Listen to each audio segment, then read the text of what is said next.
yang kedua positif, yang ketiga proaktif, yang keempat waras. Hanya 4 itu.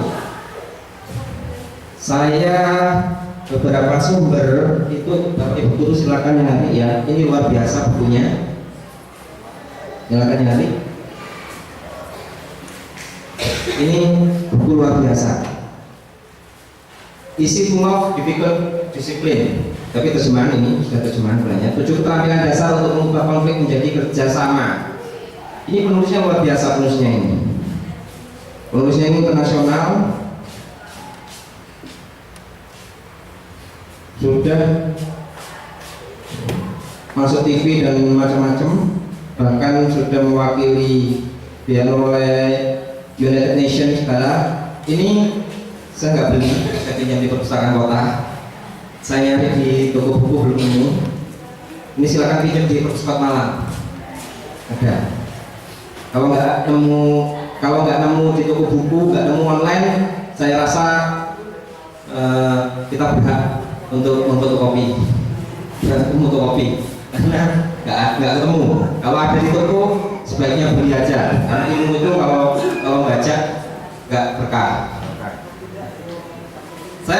Saya sedang nunggu sampai ketemu. Kalau sampai batas waktu saya kembalikan belum nemu, insya Allah saya butuh kopi.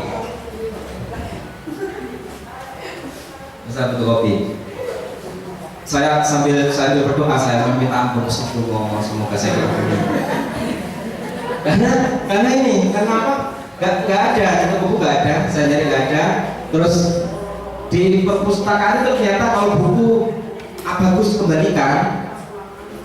Kalau sudah 2 kali harus kembalikan. Hari berikutnya 1 hari baru bisa pinjam lagi, itu belum tentu ada di rak. Dan saya sudah mengalami itu, buku bagus saya kembalikan, saya butuh waktu berbulan-bulan untuk menemukan lagi. Dan kalau di perpustakaan kota harus hanya bisa pinjam 2 kali, 2 minggu, setelah itu harus kembalikan. Makanya daripada saya kehilangan buku itu, mungkin sebelum kembalikan saya fotokopi. Kalau saya tidak menemukan secara online maupun secara offline. Oke, Bapak Ibu guru, keterampilan komunikasi. Dalam komunikasi ini bisa Anda jalankan kalau Anda sudah punya karakter mental seperti 4 tadi. Apa saja itu? Ketegasan. Ketegasan ini saya membaca buku ini, kenapa saya tertarik buku ini? Di buku-buku psikologi yang lain itu seakan-akan kita diharapkan untuk mengatakan tidak. Benar nggak Bapak Ibu guru yang baca? Seakan-akan kita tidak boleh ngomong tidak. Dan orang Indonesia itu sukanya ini ikut-ikutan dan nggak mau menggali lebih dalam. Orang Indonesia sudah ngomong berani, jangan berkata tidak, nggak boleh berkata tidak. Akhirnya di satu sisi terlalu ekstrim, terlalu ikut-ikutan. Akhirnya menyebabkan ada kelompok lain yang terlalu menentang. Langsung dibenturkan dengan teori psikologi barat, dibenturkan dengan Al-Quran. Al-Quran itu banyak larangan-larangan, yang kata tidak. Berarti ilmu psikologi tidak cocok sama Al-Quran, dibenturkan. Padahal Bapak Ibu guru, saya belajar ilmu NLP, Neuro-Linguistic Programming saya itu adalah ilmu yang menciptakan ilmu itu adalah 2 orang, 1 Nasrani, 1 Yahudi. Tapi ilmunya luar biasa, ternyata sangat Islami. Saya menemukan bahwa semua ilmu di dunia ini itu sumbernya ada di Al-Quran.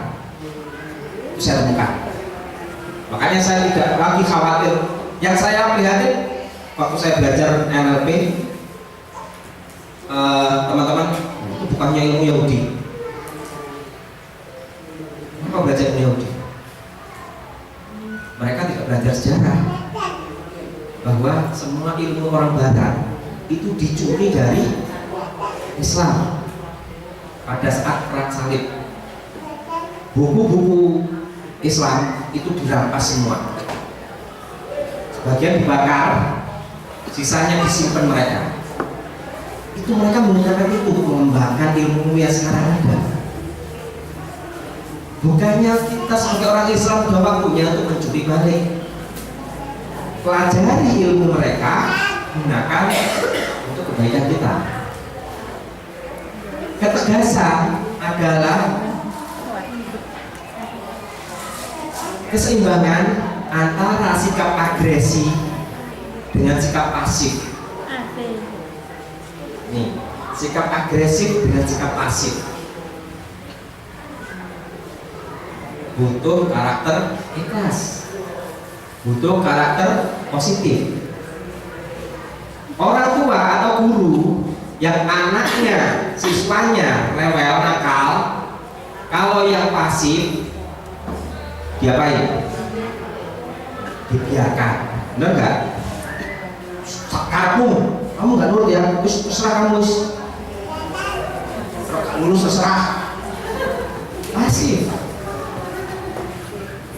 Pasif kan? Yang terlalu agresif, kamu mengulangi lagi itu, awas ya, jangan sampai membuat ibu guru melakukan sesuatu ya.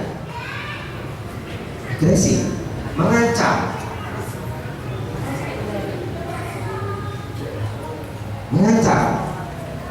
Ketegasan adalah di antara keduanya. Ketegasan adalah kalau kita bersikap pasif, maka siswa kita akan belajar bersikap pasif.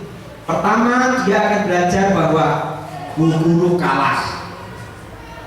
Dengan cara ini bu guru, aku menguasai bu guru.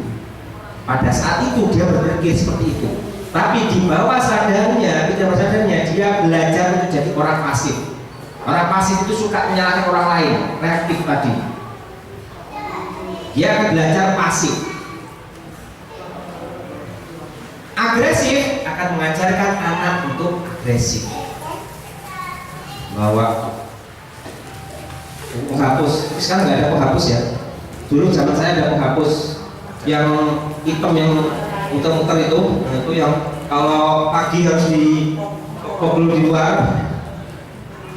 Bukan itu Pak, bukan. Yang ini yang dari kain ya. Nah itu kalau ada siswa nakal,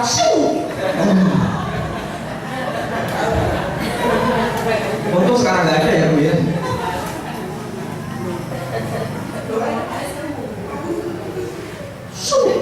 Itu agresif. Dan siswa pasti meniru itu, bahwa dia boleh agresif seperti itu. Dia akan melakukan itu pada adiknya, pada temannya. Dia akan melakukan itu suatu saat nanti saat dia lebih dominan. Apalagi SD ya, SD itu langsung dicatat. Berarti bu guru melakukan ini, berarti aku boleh melakukannya. Bagaimana seharusnya? Seharusnya adalah tegas. Bagaimana tegas itu? Coba Bapak Ibu guru, saya akan menyampaikan satu contoh kalimat. Ini contoh perbedaan antara pasif dengan tegas.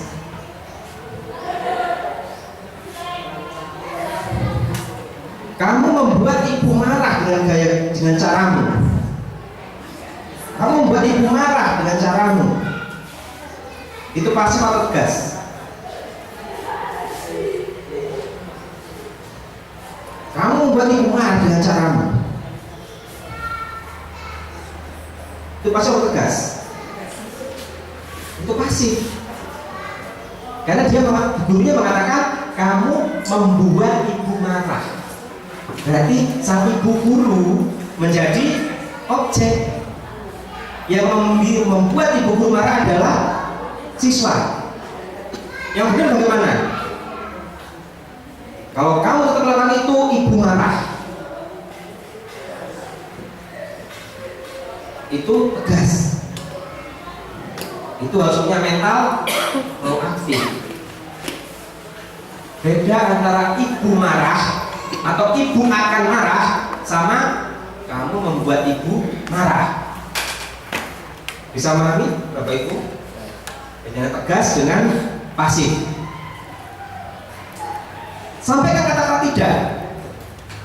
Jangan rame. Jangan rame. Karena kalau kalian rame, ibu tidak suka. Ibu sedih.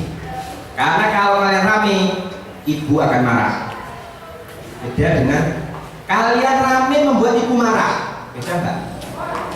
Beda. Mulai sekarang karena bapak ibu sudah berpikir proaktif, ya sudah proaktif, tidak ada lagi. Lah itu butuh latihan bapak ibu ya. Mungkin suatu saat ibu keperucut menggunakan kata-kata pasif. Tapi kalau bapak ibu sadar, akan berusaha mengubah itu. Pelan-pelan diubah. Pak, masa gitu aja penting Pak? Penting sekali. Bahasa sangat penting. Bahasa sangat penting. Masuk ke dalam alam bawah sadar siswa. Oke? Siap jadi orang tua yang tegas?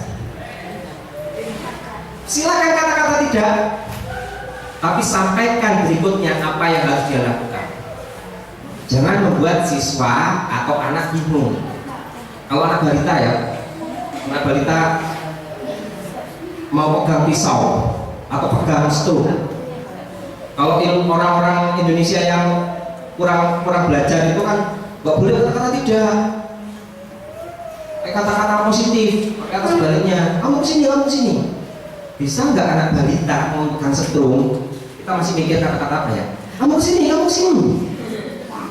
Mau nggak balitanya? Ya tetap jalan. Tetap kata tidak. Stop, jangan ke sana. Kamu kesini. Karena di situ nggak aman. Stop, jangan ke sana, ke sini aja. Di sini lebih aman, di situ nggak aman. Kata-kata tidak tetap harus bisa diucapkan dalam ketegasan. Memang Bapak Ibu, kita jangan fokus pada larangan, tapi fokus pada anjuran. Saat anak-anak rame, yang ada di kepala Bapak Ibu jangan tentang rame, tapi tentang siswa yang, tentang kelas yang tenang. Bapak Ibu berpikirnya tentang gimana caranya ya. Jadi alih-alih Bapak Ibu berpikir, oh koyo caranya yo, ngatur kelas rame yo. Maka Bapak Ibu fokusnya pada tentang kelas yang rame. Beda dengan Bapak Ibu berpikir gimana caranya ya agar kelas ini jadi kelas yang tenang. Maka Bapak Ibu berpikir ke arah kelas yang tenang. Itu sangat pengaruh dari ucapan Bapak, sikap Bapak Ibu nanti. Pasti. Bapak Ibu, saya kenapa kok pasti bahwa pikiran dan tubuh kita itu selalu, tubuh kita menunjukkan itu. Bapak Ibu coba saya nanya, senyum dengan bahagia itu duluan mana? Senyum bahagia duluan mana? Ada yang bilang senyum, ada yang tidak bahagia. Dua-duanya benar. Dua-duanya benar. Karena pikiran dan tubuh itu satu sistem. Kalau Anda lebih mudah senyum dulu, senyum aja, maka akan bahagia. Kadang-kadang kalau pikiran sumpah, susah untuk bahagia dulu, senyum aja dulu. Lebih mudah bahagia.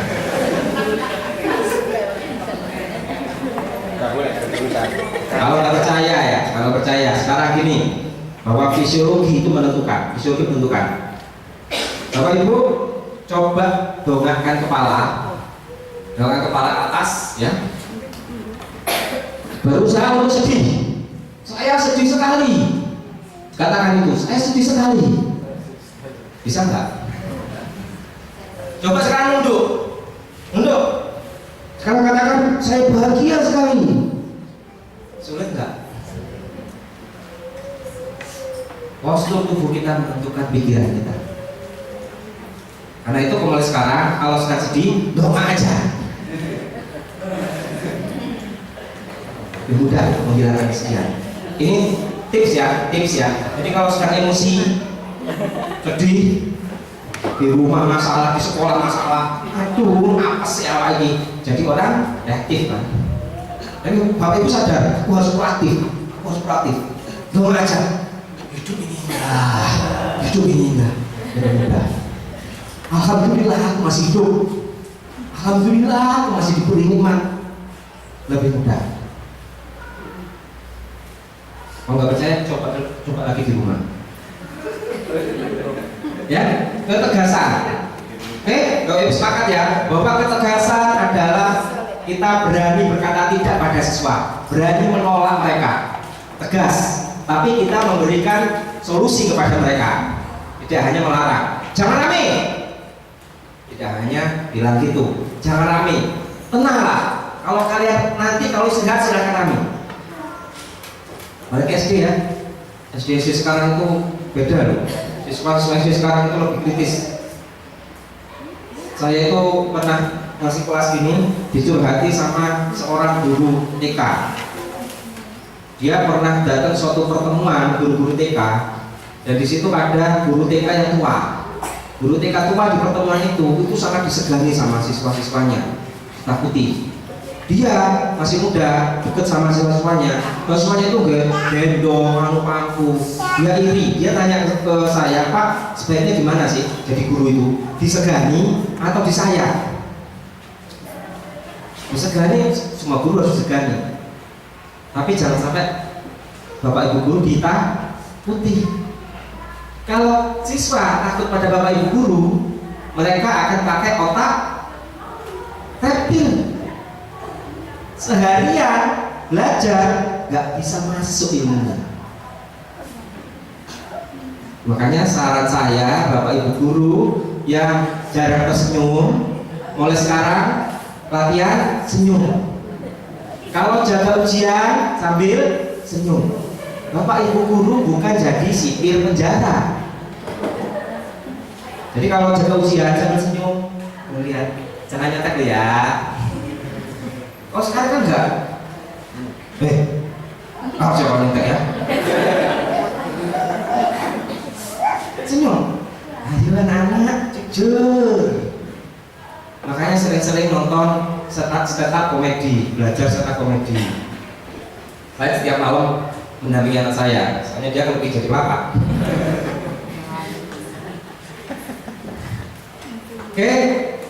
Oke, siap ya. Keterampilan tentang ketegasan. Ada pertanyaan tentang ini? Bagaimana caranya? Ada yang masih bingung?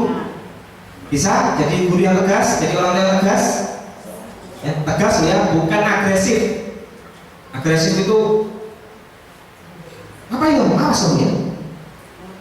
Agresif. Ya, tegas, kita tegas. Kita berani menyampaikan pendapat kita, berani menyampaikan perasaan kita.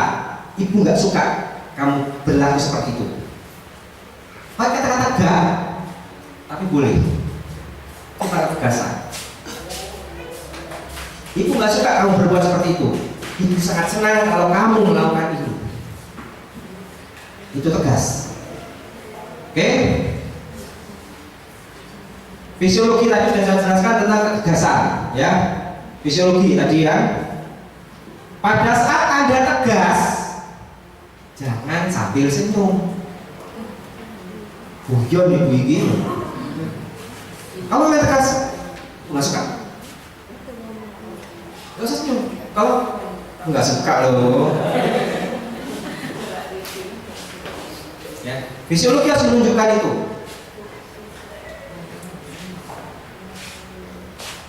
Informasi jelas dan bermanfaat.